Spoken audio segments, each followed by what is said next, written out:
출애굽기 25장 31절부터 40절 말씀입니다. 너는 정금으로 등대를 쳐서 만들되 그 밑판과 줄기와 잔과 꽃받침과 꽃을 한 덩이로 연하게 하고 가지 6을 등대 곁에서 나오게 하되 그 세 가지는 이 편으로 나오고 그 세 가지는 저편으로 나오게 하며 이 편 가지에 살굿꽃 형상의 잔셋과 꽃받침과 꽃이 있게 하고 저편 가지에도 살굿꽃 형상의 잔셋과 꽃받침과 꽃이 있게 하여 등대에서 나온 6가지를 갖게 할지며 등대 줄기에는 살굿꽃 형상의 잔넷과 꽃받침과 꽃이 있게 하고 등대에서 나온 6가지를 위하여 꽃받침이 있게 하되 2가지 아래 한 꽃받침이 있어 줄기와 연하게 하며 또 2가지 아래 한 꽃받침이 있어 줄기와 연하게 하며 또 2가지 아래 한 꽃받침이 있어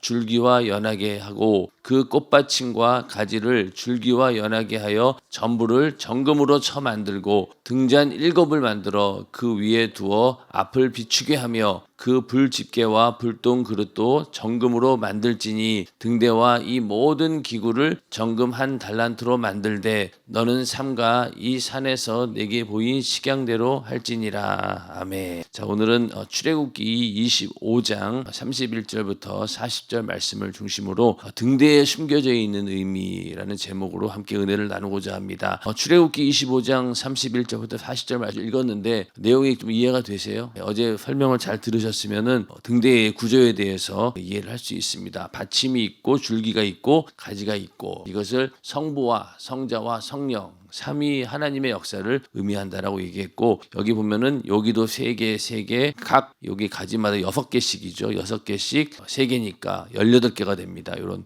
그 꽃받침 꽃하고 이 꽃이 있고 밑에 꽃받침이 있어요. 이렇게 살구꽃 형상으로 이런 모양들을 이렇게 만들어서 이게 총 몇 개냐면은 좌우로 18개 그리고 여기 4개 22개가 됩니다. 그 다음에 맨 위에다가 잔을 7개를 만들어 가지고 거기다 기름을 넣고 이제 등불을 밝히는 그런 구조로 되어 있습니다. 근데 이 모든 것들을 금을 쳐서 만들려고 하고 있죠. 이거를 이만한 금덩어리를 가져와 가지고 이렇게 모양으로 쳐서 만든다라고 하는 것이 정교한 그런 작업을 해야 되고 이게 참 그러니까 이 등대는 다른 청소 기구에 비해서 굉장히 금이 더 많이 들어가고 가치 있는 그런 기구이기도 합니다. 자, 오늘은 이 등대에 숨겨져 있는 의미에 대해서 함께 공부를 해보도록 하겠습니다. 하나님께서는 등대의 잔을 살굿꽃 형상으로 만들라고 하셨습니다. 이것은 예수 그리스도를 닮아야 한다는 뜻을 담고 있습니다. 성막에 있는 모든 기구들이 다 예수를 상징한다라고 해도 과언은 아닐 만큼 전부 다 예수를 상징한다, 닮아야 한다. 그런 뜻도 역시 살굿꽃 형상에도 들어있다는 거죠.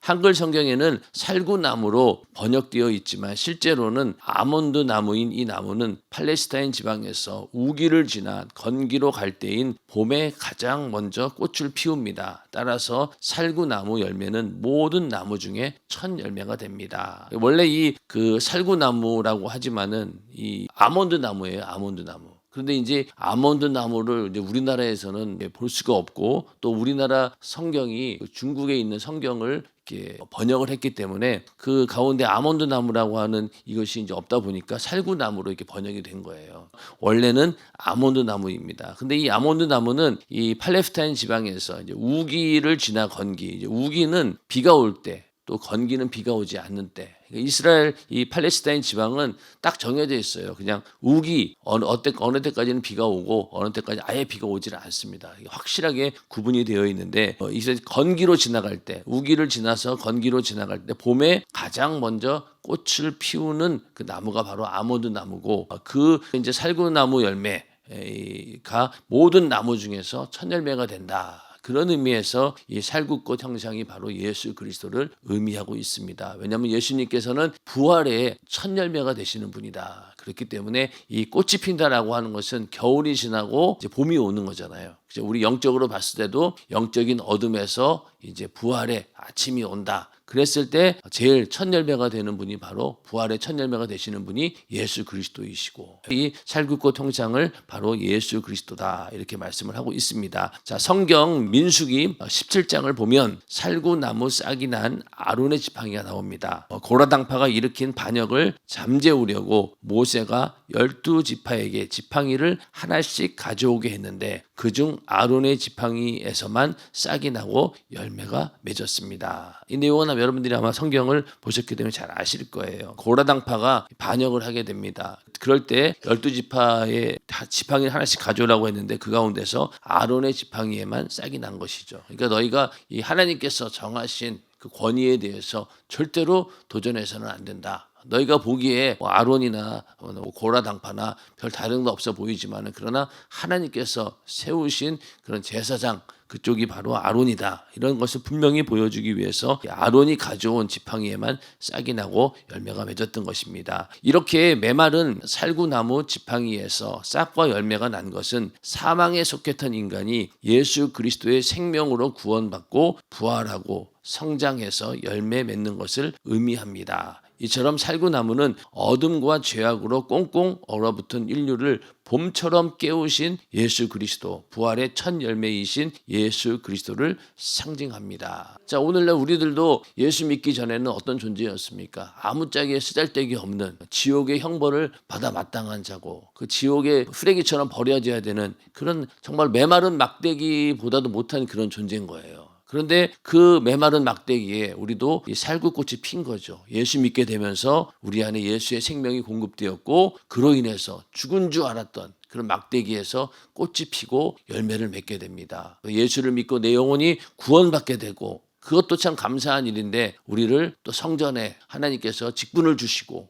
사용되고 있다는 것 자체가 그렇게 해서 또 주의 일에 열매를 맺는 그런 존재가 되었다라고 하는 것이 얼마나 감사한 일입니까? 막대기에서 핀 살구꽃처럼 우리도 그런 존재가 되었다는 거예요. 그런데 제일 먼저는 예수님께서 첫 열매로 부활하시면서 우리도 이제 그렇게 부활을 할 수 있다. 그런 존재가 될 수 있다라고 확실히 보여주시고 우리도 이 소망을 가지고 살아가는 것입니다. 우리가 부활의 첫 열매이신 예수 그리스도 그분을 쫓아서 우리도 이 육신이 다 마감된 후에 또 주님이 이 땅에 오셨을 때 이 부활에 참여하는 그런 소망을 가지고 우리가 하루하루 신앙생활을 하는 것이죠. 아무쪼록 우리에게도 이 부활의 첫 열매가 예수님께서 첫 열매를 맺으신 것처럼 우리도 그 부활의 소망을 가지고 그 부활에 참여하는 우리 모두가 되기를 주님의 이름으로 축원합니다. 예수가 오시기 전에는 누구도 영적인 봄을 만난 자가 없고 빛을 만난 자도 없었으나 빛과 진리와 생명이신 예수가 오셔서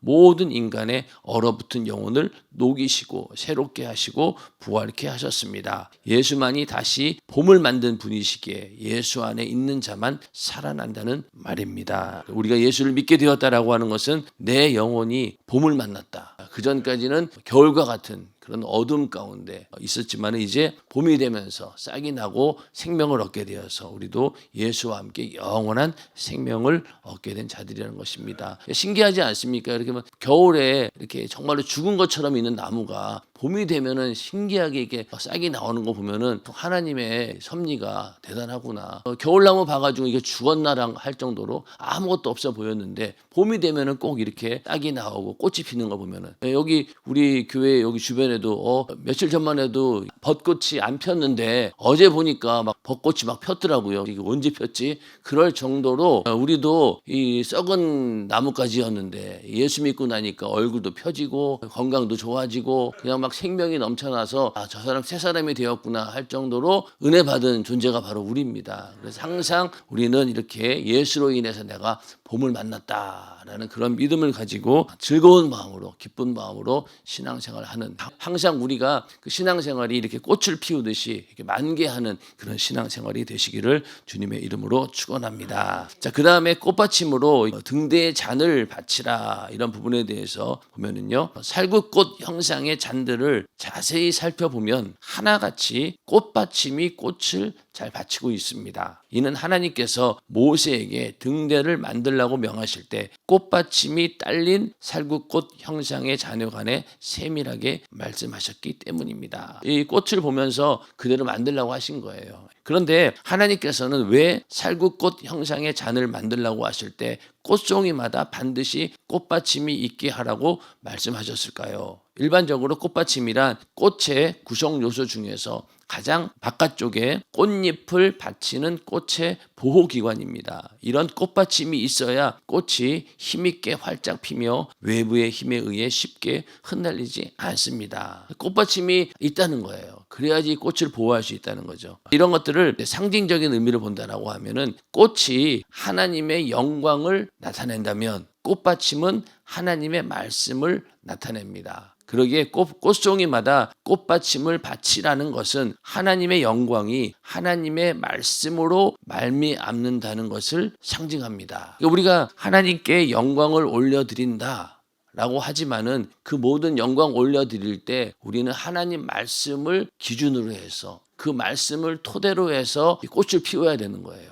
그냥 무작정 우리가 하나님께 영광 올려드립니다 라고 하는 그런 의미가 그냥 우리가 막무가내로 한다고 되는 게 아니에요. 우리가 어렸을 때 아이들이 부모님에게 사랑을 표현하고 그런 것들이 뭘 해도 마냥 이쁘기만 하죠. 어렸을 때는. 그러나 성장한 다음에 애가 이제 나이가 이제 20살이 넘어가고 성년이 됐는데도 그냥 엄마 아빠한테 재롱이나 피고 있으면 되겠습니까? 그게 안 되는 거예요. 그러니까 점점 성장하면 성장할수록 그 나이에 합당하게 부모에게도 효도하는 방법이 다르듯이 하나님과의 관계 속에서도 내가 하나님께 영광 올려드린다. 믿음이 초보일 때, 초신자일 때는 뭘 해도 하나님이 기쁘시겠죠. 그런데 점점 신앙생활이 연륜이 쌓이고 그러면은 뭔가 하나님께서도 거기에 걸맞는 그런 하나님의 사랑을 표현하는 걸 원하신다는 거죠. 그게 바로 이 말씀이 뒷받침이 되어야 된다는 거예요. 우리가 예수를 믿고 항상 하나님 말씀을 게을리지 않고 계속 읽고 듣고 어떻게든 배우려고 하는 이유가 뭐냐? 거기에 합당한 영광을 올려드리기 위한 거예요. 하나님 말씀이 기준을 가지고 그걸 받침을 가지고 있어야지만이 하나님께 영광을 올려드릴 수 있다는 겁니다. 하나님께서 인간을 통해 최고로 영광을 받으실 때가 바로 우리 인간이 하나님 말씀을 기반으로 삶 가운데 예수 그리스도의 향기를 발할 때입니다. 이게 굉장히 중요한 부분이죠. 하나님 말씀을 기반으로 우리의 삶 가운데 예수 그리스도의 향기를 발해야 된다. 하나님 말씀이 항상 우리 안에 있어야 된다는 거예요. 꽃받침이 있어야 꽃이 향기롭고 튼튼하게 피어나는 것처럼 하나님 말씀대로 순종하며 하나님이 주시는 표적과 이적으로 충만한 삶을 살아갈 때 하나님께 최고의 영광을 올려드릴 수 있습니다. 우리가 하나님 말씀을 거기에 순종한다라고 하는 것 자체가 어떻게 보면요, 하나의 이게 능력이에요. 하나님 말씀대로 순종하는 게 그냥 수동적으로 그냥 내가 순종하는 게 아니에요. 이거는 정말 어떻게 보면요, 우리 인간이 하는 행동 중에서 가장 적극적인 행동입니다. 그리고 이렇게 하나님 말씀에 순종하는 것만이 영원한 생명이 약속되는 거죠. 다른 신념으로 우리가 하는 행동들은 이 땅에서 우리가 노력해서 부를 얻을 수도 있고 물질을 얻을 수도 있겠지만은 하나님 말씀대로 순종하는 것은 영원한 생명이 보장되는 겁니다. 그렇기 때문에 하나님 말씀대로 순종하되 어떻게 된다고요? 그 말씀을 우리가 충분히 알고 이해하고 더 나가서 이 말씀을 하시는 하나님의 심정까지도 우리가 알고 순종할 때 이게 정말 하나님께 영광 올려드리는 최고의 영광을 올려드릴 수 있다는 거죠. 예수의 향기가 드러난다. 이 향기라고 하는 것은요, 이게 막을 길이 없어요. 향기는 막을 길이 없어요. 누가 향수를 이렇게 진하게 뿌리고 오면 어떻습니까? 그거를 주변의 사람들이 안 맡고 싶다라고 해서 안 맡아집니까? 그냥 그대로 향기가 나니까 냄새가 나는 거예요. 그 영향력이라고 하는 것이 절대적인 거죠. 그렇기 때문에 하나님 말씀으로 기반해서 우리가 예수의 향기가 드러난다라고 했을 때는 그 생명력은 어느 누구도 막을 길이 없다는 거예요.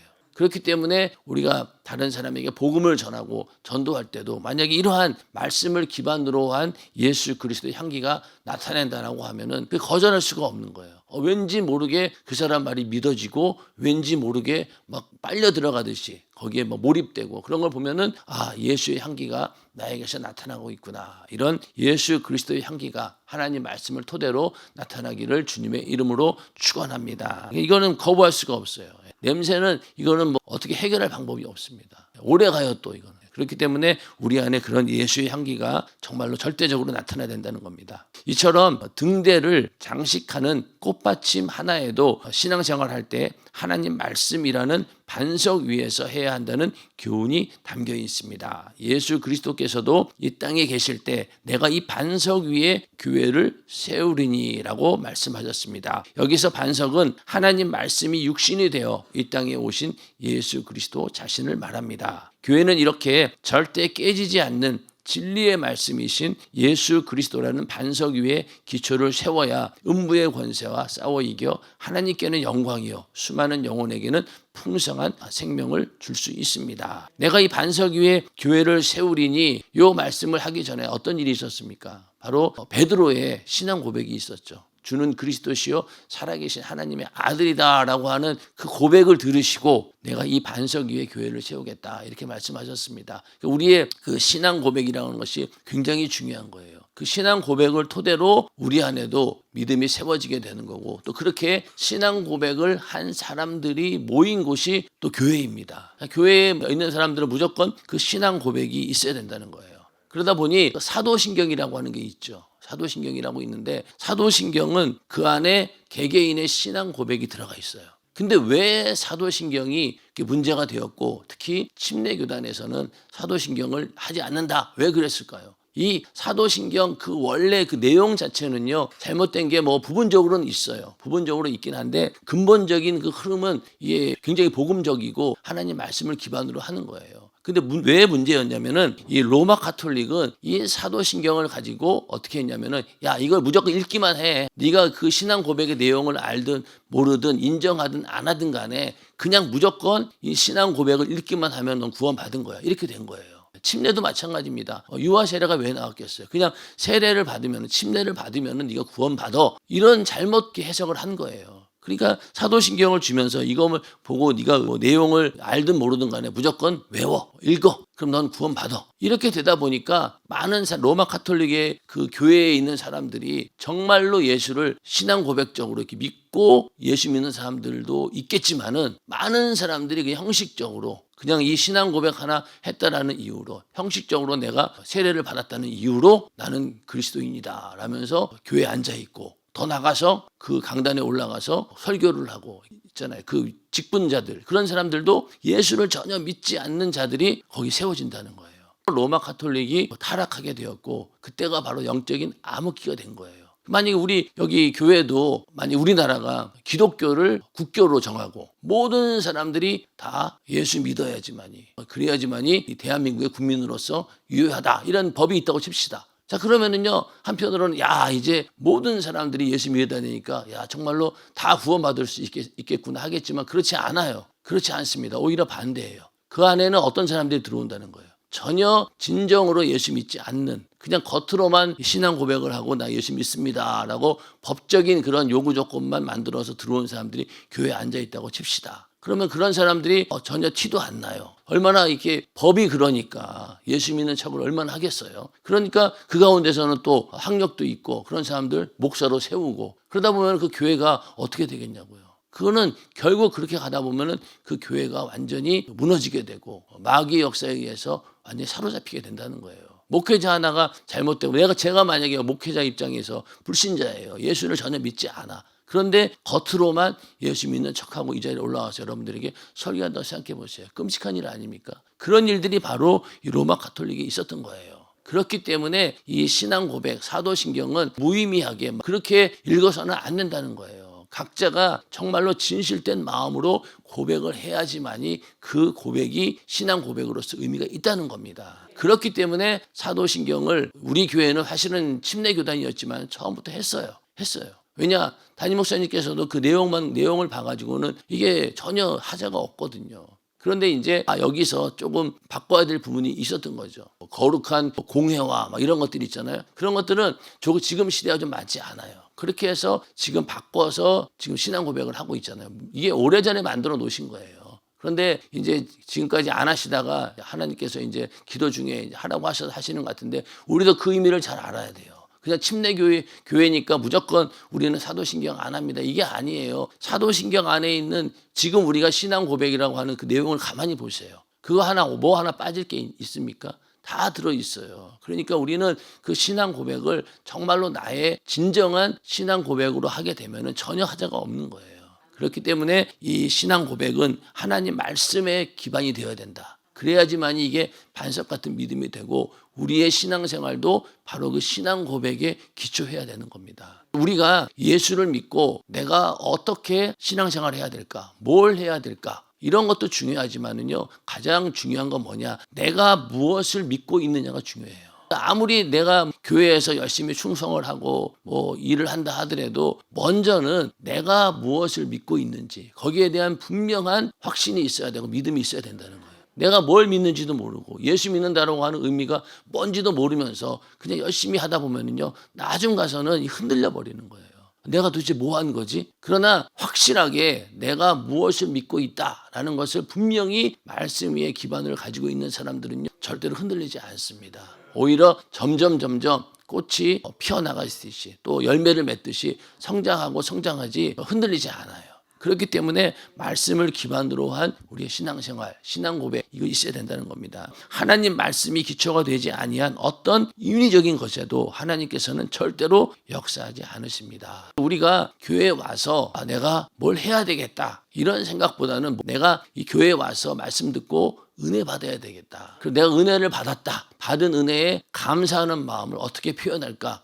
죽도록 충성해야 되겠다. 뭐 충성할 게 없을까? 이게 정상적인 코스라는 거예요. 그런데 은혜도 받지 못하고 내가 무엇을 믿는지도 알지 못한 상태에서 충성하다 보면은요, 나중 가서는 자기 자신을 잃어버리는 거예요. 그러니까 처음에 교회에 오신 분들에게 먼저는 뭘 익숙하게 해야 되냐? 하나님 말씀으로 양육을 해서 그 말씀이 든든하게 기반이 돼야 된다는 거예요. 안 그러고 일단은 충성부터 하면은 나중에 무리가 생깁니다. 그렇기 때문에 우리 교회에서도 지금까지 보면은 이제 예수 믿고 교회 등록했어요. 그러면은 이제 은혜를 먼저 많이 받습니다. 그러고 나서 제일 많이 충성하는 곳이 뭐였냐면은 찬양대였어요. 보면은 예수 믿고 나서 가장 먼저 하는 행동이 찬양이에요. 그게 보면은 은혜 받은 다음에 다들 찬양에 은혜 받아서 나도 찬양하고 싶어요. 그러다 보니까 어떤 사람들은 앞에 나와서 그로리아 찬양하는 것처럼 찬양하는 사람도 있었고, 그리고 또 성가대에 가서 찬양하는 사람도 있었고, 그러다 보니까 찬양을 통해서 오히려 더 그 믿음이 성장하는 거예요. 왜?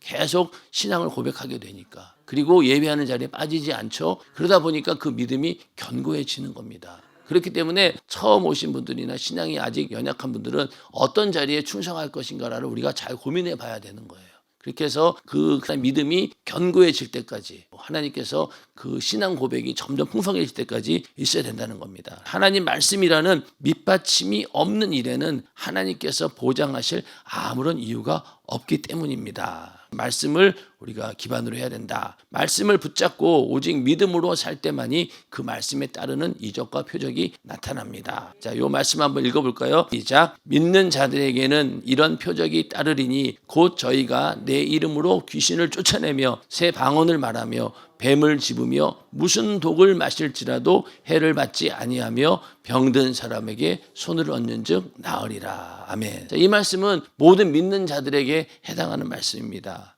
반면에 하나님 말씀과 아무 상관없이 맹목적으로 주여 내 병을 고쳐 주시옵소서라고 부르짖는 사람들에게는 절대로 하나님의 역사가 일어나지 않습니다. 오직 손을 얹은즉 나으리라고 하신 말씀에 의지하여 기도할 때 하나님의 치유의 역사가 일어납니다. 이것도 굉장히 중요한 말씀이에요. 안 그러면은 전부 다 이런 식으로 주여 내 병 고쳐주세요. 주님 내 문제 해결해 주세요. 막연하게 그냥 마치 지성이면 감천식으로 그렇게 기도하는 사람들이 얼마나 많습니까? 그런데 그런 기도보다 우리의 기도는 이거예요. 병을 고칠 때도 손을 얹은즉 나으리라. 이 말씀을 근거해서 하나님께 기도할 때 그 기도는 하나님이 안 들어줄 수가 없는 거예요. 왜? 하나님이 약속의 말씀을 붙들고 기도하는데 안 들어줄 수가 없죠. 그렇기 때문에 병을 고치기 위해서도 이런 말씀을 근거해서 채찍에 맞음으로 나음을 입었다라는 그 말씀을 붙들고 기도해야지 그 기도가 상달이 되는 것이지, 아무리 이런 식으로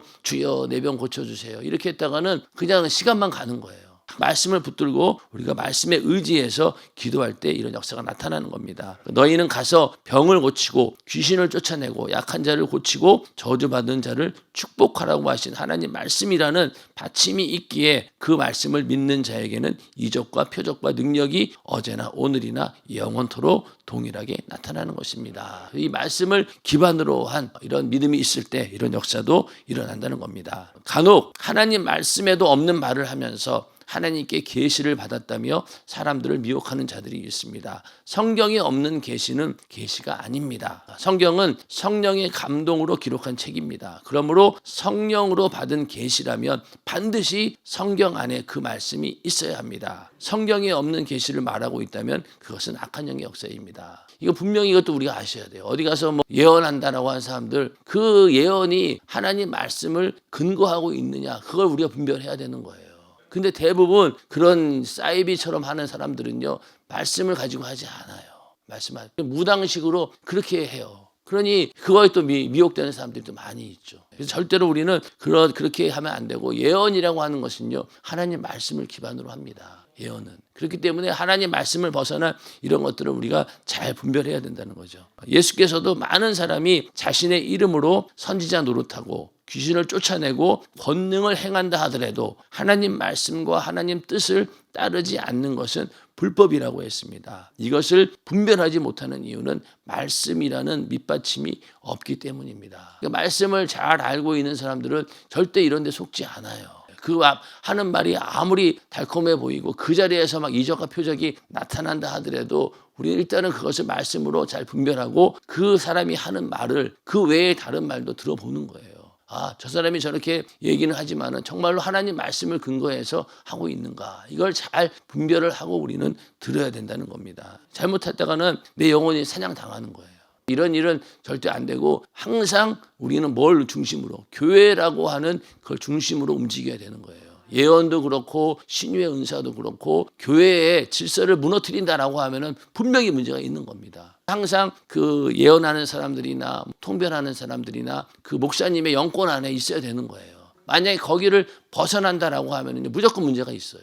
근데 대부분 보세요. 그런 사람들을 보면은 교회에 소속돼 있든가요? 아니에요. 전부 다 가정재단을 쌓든가 아니면 뭐 자기네들끼리 모여가지고 돌아다니고 그러지 절대로 교회에 소속돼서 담임 목사님의 말씀에 순종하면서 신앙생활을 하면서 그런 은사를 드러내는 사람들 저는 거의 못 봤어요. 정말로 정상적인 사람들은요 그 통제를 받습니다. 함부로 남에게 기도해 주지도 않고 또 방언 통변도 해주지도 않아요. 반드시 담임 목사님에게 허가를 구하고 그렇게 해서 교회 질서를 흐트러뜨리지 않습니다. 그게 진정한 은사자들인 거죠. 근데 그렇지 않은 사이비가 너무 많은 거예요. 거기에 또 현혹이 돼가지고 막 끌려다니는 사람들도 많고 우리는 절대로 거기에 끌려다니면 안 되고 하나님 말씀을 토대로 해서 잘 분별을 해야 되는 겁니다. 그러니까 우리 연세중앙교회도 어떤 사람들은 그냥 담임 목사님께서 막 부흥의 스타일로 막 소리 지르고 이렇게 해서 부흥된 걸로 오해하는 사람들이 많아요. 아닙니다. 지금까지 연희동, 망원동, 노량진 지금까지도 하나님 말씀으로 우리를 계속 양육해 오셨어요. 그러니까 우리가 뭐 하나님 말씀이라고 하니까 모아놓고 막 성경 공부하듯이 그렇게 하지 않았지만 목사님의 설교가 전부 다 성경 공부였던 거예요. 세월이 지나고 보니까 그 말씀에 젖어 있다라고 하는 것이 어떤 의미인지를 알겠는 거예요. 이거는 가르쳐주지 않아도 이미 몸속에 배어 있는 거예요. 그러니까 그게 자연스럽게 나온다는 거죠. 그렇게 하나님 말씀으로 우리를 양육시키고 우리를 성장시킨 것이지 그냥 막 소리 질러가지고 다그치고 이렇게 해서 된 게 아니라는 겁니다. 근데 많은 사람들이 그걸 오해하더라고요. 하나님 말씀으로 지금까지 온 거예요. 우리도 이 말씀이라는 밑받침이 분명하게 있어야 된다는 겁니다. 오직 하나님 말씀을 듣고 하나님의 뜻에 합당하게 행하는 자만이 그 집을 반석 위에 지은 지혜로운 사람 같아서 비가 내리고 창수가 나고 바람이 불어 그 집에 부딪히되 그 주초를 반석 위에 놓아서 절대로 무너지지 아니한다고 했습니다. 그렇지 않은 자는 그 집을 모래 위에 지은 어리석은 사람 같아서 그 무너짐이 심할 것이라고 했습니다. 우리의 신앙생활도 하나님 말씀이라는 반석 위에서 할 때 언제나 하나님께 영광을 돌리는 삶을 살 수 있습니다. 아멘. 이거 앞서도 아마 성막 공부하면서 이 얘기 굉장히 많이 나왔을 거예요. 하나님 말씀을 기준으로 하고 그것을 기본으로 해야 된다. 그게 무너지면 안 된다. 그렇기 때문에 하나님 말씀이라는 이거 우리가 반드시 견고하게 세워놓아야 된다는 거예요. 그래야 시험이 오고 별의별 일이 다 생겨도 절대로 흔들리지 않고 우리의 갈 길을 갈 수 있는 거예요. 근데 이 말씀의 기반이 안 되면 어떻습니까? 금방금방 무너지는 거예요. 조그만 마음이 상해도 일단 예배 자리에 빠지게 되고 무슨 일이 있어도 일단은 예배가 흐트러지게 되고, 그러니 뭐 가장 기본적인 예배가 흐트러지니 다른 것은 뭐 다 무너지는 거죠. 그렇기 때문에 내 믿음이 어떠한 상황에 와서도 예배가 흔들리지 않는다. 그러면 일단은 스타트는 좋은 거예요. 그게 일단은 돼야 돼요. 그 다음에 뭐 충성도 있고 기도도 있는 것이지, 예배가 제대로 안 되는데 어떻게 신앙생활이 그 다음이 이어지겠냐고요. 그렇기 때문에 우리는 예배하는 자리에 무슨 일이 있어도 내가 나와야 된다라는 그런 믿음을 가지셔야 된다는 겁니다. 근데 이 코로나 때문에 이 엄청난 이게 영적인 타격을 받은 거예요. 그 전까지는 조금만 몸이 아파도 뭐해도 교회 무조건 나왔어요. 그런데 지금은 어떻습니까? 조금만 몸이 안 좋아도 내가 생각이 어디로 가냐면 남한테 피해주면 안 되지. 이렇게 그럴듯한 생각을 가지고 이제 예배 자리에 안 나오는 거예요. 그런데 그것조차도 이겨내야 된다는 겁니다. 지금은 그런 코로나 시대가 아니니까 그런 것들을 다 이제 이겨내고 어떻게든 예배하는 자리에 나와서 내 믿음을 하나님께 보이고, 또 내가 그 예배를 통해서 은혜를 받아야지만 내가 사는 거잖아요. 하나님 말씀이 공급되지 않으면 그냥 우리는 죽음이에요. 이렇게 하나님 말씀이라는 반석 위에서 우리의 신앙생활을 해서 하나님께 영광 돌리는 그런 삶이 되기를 주님의 이름으로 축원합니다. 영원히 무너지지 않는 하나님 말씀이 우리 삶을 받쳐준다면 우리가 얼마나 행복한 사람들입니까? 내가 나를 바치려고 하면 힘이 들지만 하나님 말씀이 나를 받쳐줄 때는 전혀 힘들지 않습니다. 이렇게 하나님 말씀이 받쳐주는 삶을 살 때 우리는 하나님께 영광 돌리는 삶, 즉 세상을 밝히는 등대의 역할을 감당할 수 있습니다. 아멘. 그러니까 하나님 말씀이 우리의 삶을 받쳐준다니 얼마나 감사해요. 만약에 우리들 스스로 네 인생 개척하고 알아서 해라라고 하면은 처음에는 자유를 느끼겠죠. 시간이 지나면 어때요? 점점 뭐 쌓여가는 건 없고 나중 가면 후회만 남고, 그게 우리 인생이잖아요. 근데 우리 인생이 감사하게도 하나님 말씀이 우리 삶을 받쳐주고 있는 거예요. 그러니 매일매일의 삶이 의미가 있지요. 만약에 지금 이 시간 새벽 예배에 오지 않고 자고 있다고 칩시다. 그럼 그 시간만큼은 그냥 흘러가 버리는 남는 시간이 아닌 거죠. 그러나 우리가 예배하는 자리에 와서 예배 드리면 어떻습니까? 이 시간이 영원히 기억되고 또 우리의 삶을 하나님이 받쳐주기 때문에 지금 이 순간 이 시간만큼 하나님께서 확실히 보증해 주시고 축복해 주신다는 거예요. 또 영원히 하나님의 기억 속에 남는 시간이 된다는 거죠. 그러니 모든 삶이 하나님 말씀이 우리를 받쳐준다라고 하면은 이보다 행복한 사람은 없는 거예요. 그러니 우리가 신앙생활 할 때 힘들고 어렵고 도대체 다른 사람들은 이런 길을 굳이 가지 않는데 왜 우리는 꼭 이런 길을 가야 될까? 그렇게 고민하지 마시고 지금 내가 가고 있는 이 길이 하나님 말씀이 나를 받쳐주고 있다라는 그 믿음을 가지고 행복한 그런 마음을 가지고 우리는 신앙생활을 해야 됩니다. 그래야지 매일매일 우리 안에 즐거움이 있고 기쁨이 있는 것이지, 억지로 그 길 끌려가듯이 가다라고 하면은요 언젠가는 도망가요. 언젠가는 도망갑니다. 그런데 즐거운 마음으로 나의 이 구속이라고 하는 것이 너무 감사하다. 그렇게 즐겁게 내가 하나님 말씀에 순종할 때 우리 내 안에도 하나님께 주시는 기쁨이 있다는 거예요. 육신은 힘들지만은 우리 연세중앙교회 정말 얼마나 이 스케줄이 바쁩니까? 이거 끝났다 싶으면 또 시작이고 이거 끝나면 또 시작이고 그러다 보니까 1년이 그냥 후다닥 지나갑니다. 그게 전부 다 하나님 말씀이 우리를 받쳐주고 있는 거예요. 이 모든 1년이라고 하는 그 세월을 그냥 하나님께서 다 받으시고 영광 받으신다라고 하면은요 천국에 가서 얼마나 큰 부유가 있겠냐는 거죠. 그게 감사한 거죠. 오늘 이 말씀처럼 하나님 말씀이 나를 받쳐주는 그런 삶, 그렇게 해서 하나님께 영광 올려드릴 때 그 영광의 빛이 나만 갖고 있겠습니까? 그게 감출 수가 없는 거예요. 드러나게 되어 있어요. 다른 사람에게 전하지 않고는 견딜 수 없는 그런 심정도 생기고 다른 사람들도 우리를 보고 예수를 믿게 되고 그런 역사가 일어난다는 겁니다. 그래서 우리가 그런 세상을 밝히는 등대의 역할을 감당하기 위해서도 먼저는 내 자신이 하나님 말씀이 받쳐주는 그 영광이 나에게서 드러나야 된다는 겁니다. 그런 영광스러운 삶을 살기를 주님의 이름으로 축원합니다.